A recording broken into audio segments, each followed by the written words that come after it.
kingdom's expansion. They merely asked for a marriage joining.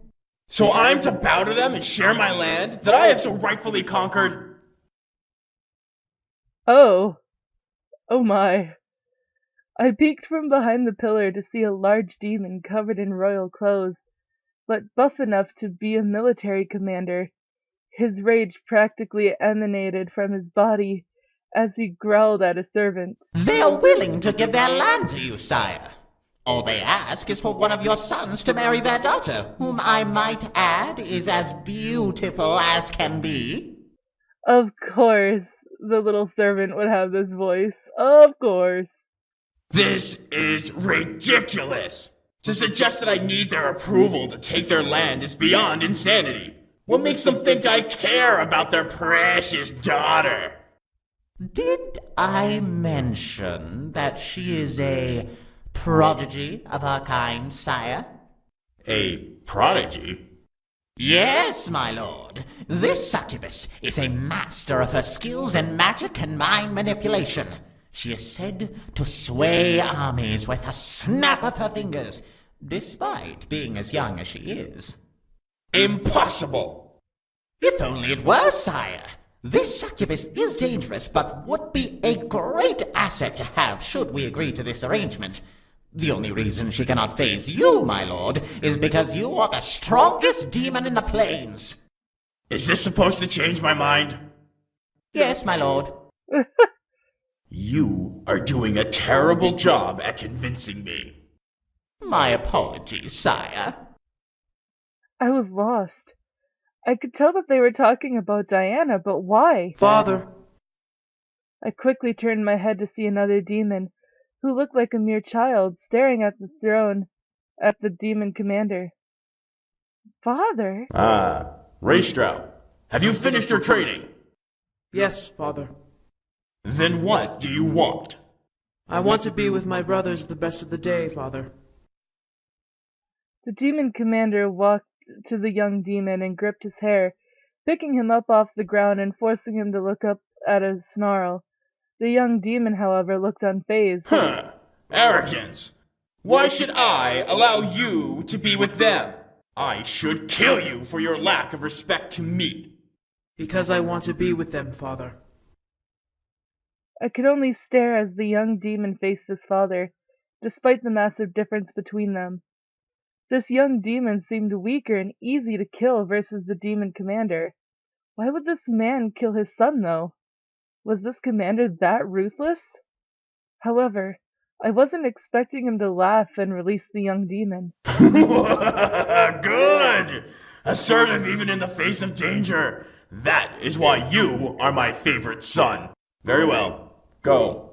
Tomorrow, you will show me your training. The little demon grinned widely before running off. I have a thought. Yes, my lord? How old is this daughter? As old as your 5th, sire. Do you believe this proposal is worth it? Yes, sire. Tell those insects that they are safe for now. I will consider their offer. Sire, are you certain? Did I stutter? Now go! The demon servant quickly ran off, but as soon as he passed the pillar I was hiding behind, he, along with the commander, vanished into thin air. What the? What had happened? I didn't get the time to try to figure that out when a demon, who looked around my age, walked into the room reading a book. Is that... Raystrow, your nose is stuck in those books. Will you not lift your head up from them once in a while? Huh? That voice! I circled around the pillar to see a second demon, leaning against another pillar and smirking at Raystrow. Aren't you supposed to be with your mother practicing the harpsichord? I am, but I had a feeling that you were in danger. In danger? What are you... Attack! All of a sudden, 3 shadows zipped through the room and slammed into Raystrow, forcing him to fall to the ground and drop his book. As the sight cleared for me, there were 3 other demons in a dog pile with Raystrow at the bottom. Get up! No way! You haven't had a break in months from those stupid books. It's time for punishment! Death by brotherhood! No more reading! I told you that you were in danger. Oh my god, this is cute. I suddenly knew who these demons were. It's the boys! Even in the demon world, their brotherly connection was astounding. They were merely younger versions of themselves. One of the demons, who I assumed was Matthew, fuck you, Matthew! Grabbed the book from the floor and opened it, reading it mockingly. How can you read this, Raistero? It's all about war strategy. It's boring! I have to, Sekeru!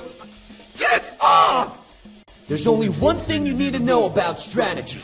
Kill them all! Take no prisoners! Oh my god, Sam. You sound just like father. I couldn't help but giggle. It was cute to see them acting childish with each other.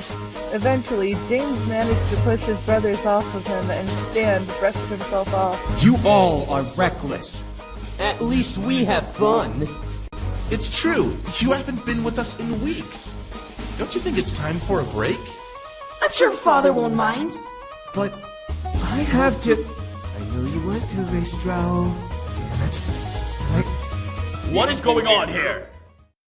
I shot my head to see the voice to see the commander, aged a little, staring at the boys with his arms across his chest. Damien quickly dashed and hid behind Sam, peeking over his shoulder to see the large commander. Nothing is going on. We just passed by each other. Then why does your brother have your book? I was showing him what I was learning, Father. Return to your studies, Raistero. The rest of you out of my sight. Do not disturb your brother again.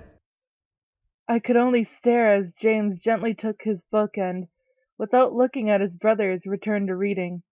The commander walked past the remaining brothers, growling at Sam and Damien before leaving the room. What was up with that? Don't worry about it. We'll find a way to get him back. I don't know. He's on a very tight leash. Ezra, you're quiet. What did you... He's going to a negotiation meeting. He's going to arrange a marriage. A marriage? For who? It must be for one of us.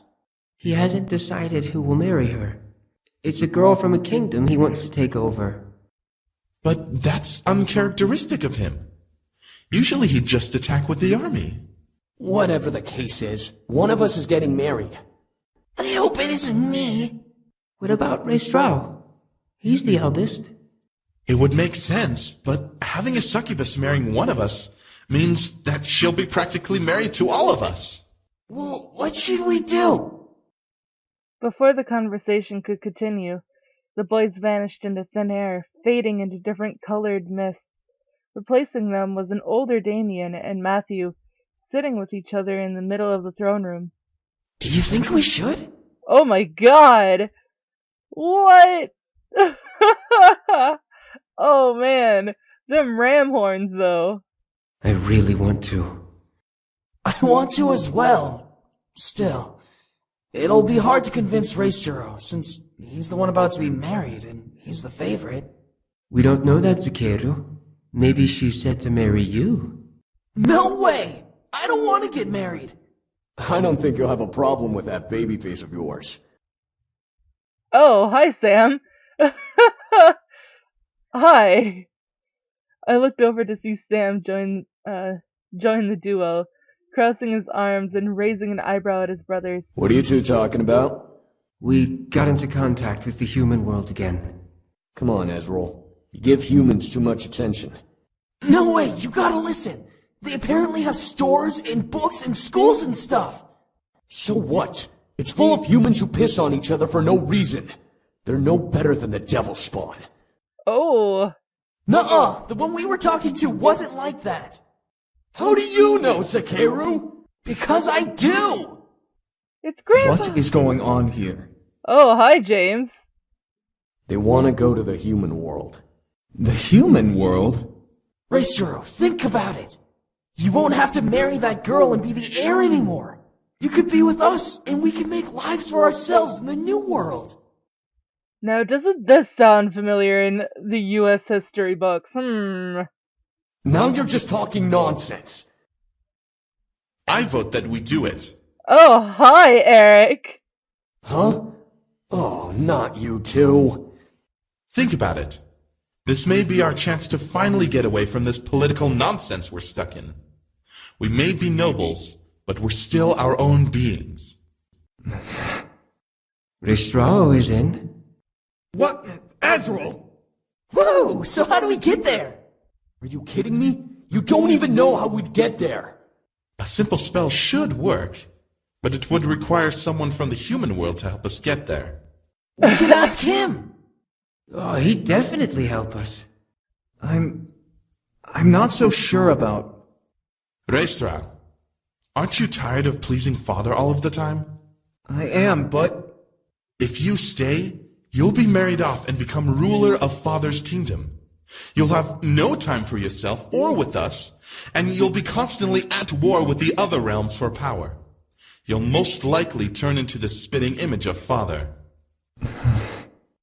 What he's saying is, get your head out of your ass and let's go. If you don't say yes, I'll drag your princely ass with us. I don't care what that bastard of a father wants. Come on, Raistero. All right, let's do this. What's the plan?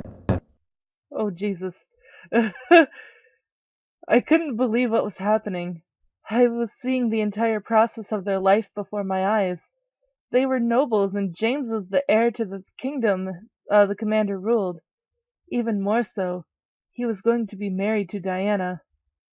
They sacrificed everything to leave and be together. They'd rather be free versus being in their noble roles.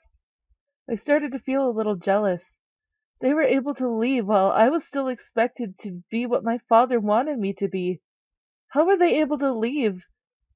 Or how they were able to leave was uncertain still, but I knew I would learn in time.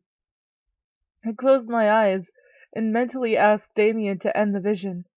As soon as I asked, the world around me slowly vanished, and I was brought back to the bedroom where I sat with my head nestled in Damien's hands. It's obviously Grandpa. My vision began to clear, letting me fully see the boys around me, all with concerned faces. So, you now know exactly who we are. Diana is the girl you were arranged to marry? Not anymore. Once we left, the arrangement was broken. With no sons to marry off, her dad couldn't go through with the marriage deal. If Diana is here for us, that means she's trying to save her kingdom from being attacked. That's not true. She wants to rule our kingdom. Having one of us will give her the right to our kingdom, as much as we'd have right over hers. So she's a gold digger. Yup. Well, with a kingdom like ours, what succubus wouldn't want to marry us for it? It all made sense. She wanted them to finally take over an opposing kingdom. Or she wanted to finally take over an opposing kingdom. She knew that despite her powers, she wouldn't be able to fight versus their father. So she had to find another way in. That manipulative! Before I could continue, I felt my head suddenly get heavy and dizzy. I gripped my head, mewling under my breath. What the? I took too much. I'm so sorry. Rest now. There's no need to do anything more today. The boys suddenly rushed over and helped me lay back down, as my vision was painted in white polka dots. I needed sleep badly. Instantly I closed my eyes and let darkness consume me. After what seemed hours, I finally woke up, slightly refreshed. My body knew that if I slept any longer, I'd be up all night, which was not part of the plan for the day. Hold up. Ugh. Okay, never mind. I guess it was just the music of the game. I thought that somebody was playing really loud music outside. I rubbed my eyes and sat up, letting a soft groan escape my lips. In response, something beside my bed shuffled, causing me to look over. I didn't know what I was expecting. Beside me, sitting in a chair beside the bed, was Eric, rousing himself up to see me awake. I smiled at him, seeing his slightly ruffled hair and tired eyes. You're awake, princess. That's a relief. How do you feel? Da-da-da-da-da.